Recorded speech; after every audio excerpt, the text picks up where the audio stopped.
राष्ट्र निर्माण की इस अभियान में श्रद्धेय स्वामी जी के नेतृत्व में पतंजलि ने पुनः एक गौरवशाली इतिहास को रचा है।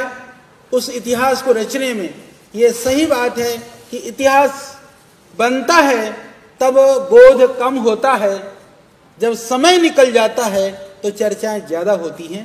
पर यह इतिहास और धन्य है जो बनते समय भी चर्चा हो रही है, और इतनी चर्चा हो रही है बनने के लिए भी, ना बनने देने के लिए भी, संघर्ष कराने के लिए भी बड़ी चर्चाएं हुई। सब लोग ये न के न प्रकारेण, कोई जिज्ञासा में, कोई कुतूहलता में, कोई आत्मीयता में, कोई आत्मा से विमुखता में भी जुड़े रहे।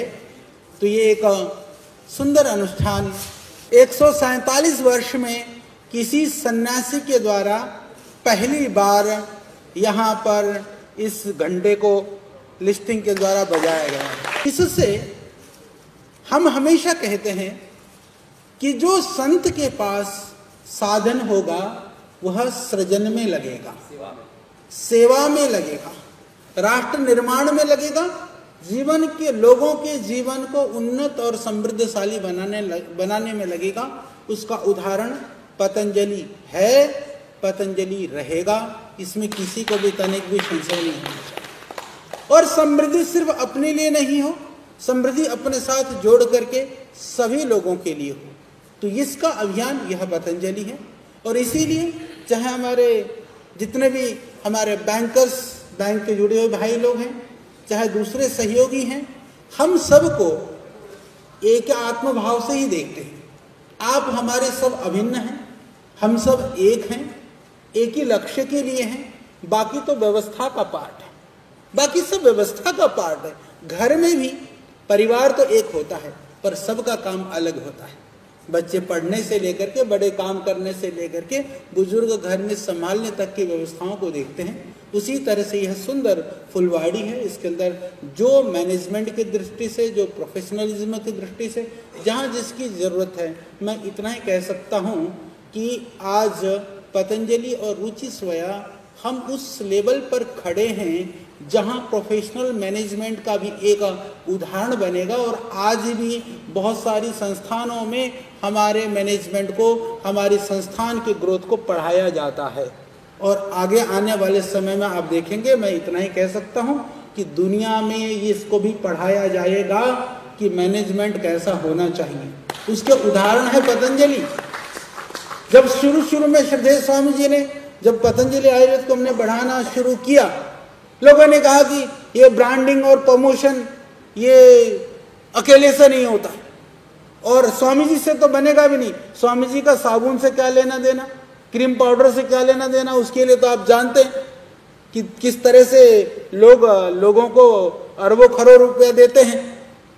तो भाई साहब, मैं इतना ही कहना चाहता हूँ, आज दुनिया का जो इतिहास, एक तो ये इतिहास है, दूसरा इतिहास ये है, ये हमारे शैलेश भाई बैठे हैं, ये क्योंकि प्रोग्राम करते हैं, बहुत फेमस प्रोग्राम है। पर शैलेश भाई एक ही डायरेक्टर, एक ही एक्टर, एक ही हीरो, एक ही हीरोइन, एक ही प्रोग्राम, स्क्रिप्ट राइटर भी वही, और वो प्रोग्राम कभी पुराना ही नहीं होता, टीआरपी कभी डाउन जाती है नहीं। यदि ऐसा कहीं धरती में आपने सुना, वो इकलौता महाराज जी का प्रोग्राम पिछले 20 वर्षों से।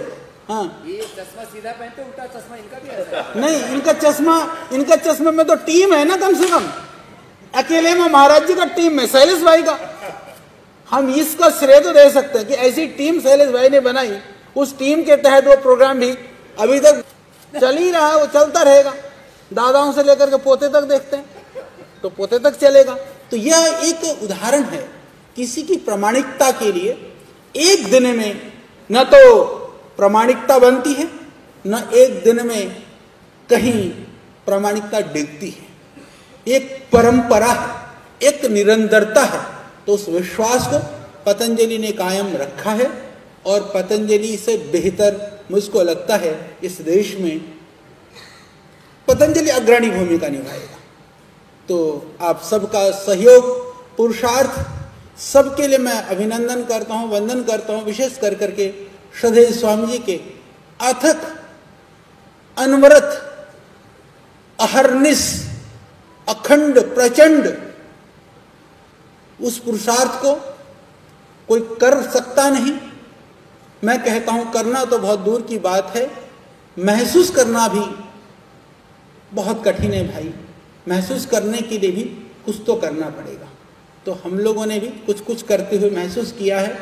तो जो स्वामी जी के साथ में जैसे बोर्ड के जितने भी हमारे डायरेक्टर्स हैं और पूरी मेरी जो मैनेजमेंट की हमारी पूरी टीम है, हमारे चाहे एमडी साहब हों, हमारे सीईओ साहब हों, पूरे जितने भी पूरी टीम है, तो सब लोगों का बहुत सहयोग रहा। हमारे फाइनेंस और सारी चीज़ को देखने के लिए राजेश जी रहे, बाकी जितने राजेश कुमार जी ने बहुत बहुत पुरुषार्थ किया और उनका भी और सबका। देखिए सभी कार्यों में मेरा निवेदन यही रहता है कि विघ्न बहुत आते हैं। प्रारभ्यते न खलु विघ्न भयेन नीचैः प्रारभ्य विघ्न विहिता विरमन्ति मध्या विघ्नैः पुनः पुनरपि प्रतिहन्यमाना प्रारब्ध चोत्तम जना न परित्यजन्ति। संसार में समृद्धि से लोग वंचित इसलिए हैं दहशत के मारे कि कुछ शुरू करेंगे मुसीबतें आ जाएंगी। तो मुसीबत तो आएंगी, जो शुरू ही नहीं करोगे तो मुसीबत कहाँ से आएंगी। तो शुरू कर देते हैं, वो कई तो करते ही नहीं है। करने के बाद कई लोग रुक जाते हैं, विघ्न बाधाओं से भय खा जाते हैं। तो विघ्न ही पुनः पुनरपि प्रतिहन्यमाना। तो यह उक्ति सदैव स्वामी जी के ऊपर अक्षरशः फिट बैठती है। भर्तृहरि महाराज ने आज से सैकड़ों वर्ष पहले इस श्लोक को लिखा था कि विघ्न ही पुनः पुनरपि प्रतिहन्यमाना। इन्हें विघ्न कितना भी चोट करे, कितना भी घंटा बजाए, विघ्नों को पार कर करके इस घंटा बजाने तक इस संत ने इस कार्य को किया है। तो पुनः आप सबको वंदन, अभिनंदन, बधाइयाँ और संपूर्ण देशवासियों को, शेयर होल्डर्स को, जितने भी लोग जुड़े हैं सबको भी शुभकामनाएं। क्योंकि पतंजलि के लिए देश बाजार नहीं, पतंजलि के लिए देश परिवार है। परिवार का ध्यान रखना हमारा दायित्व है। इतना ही कहता हुआ मैं अपनी वाणी को विराम देता हूँ।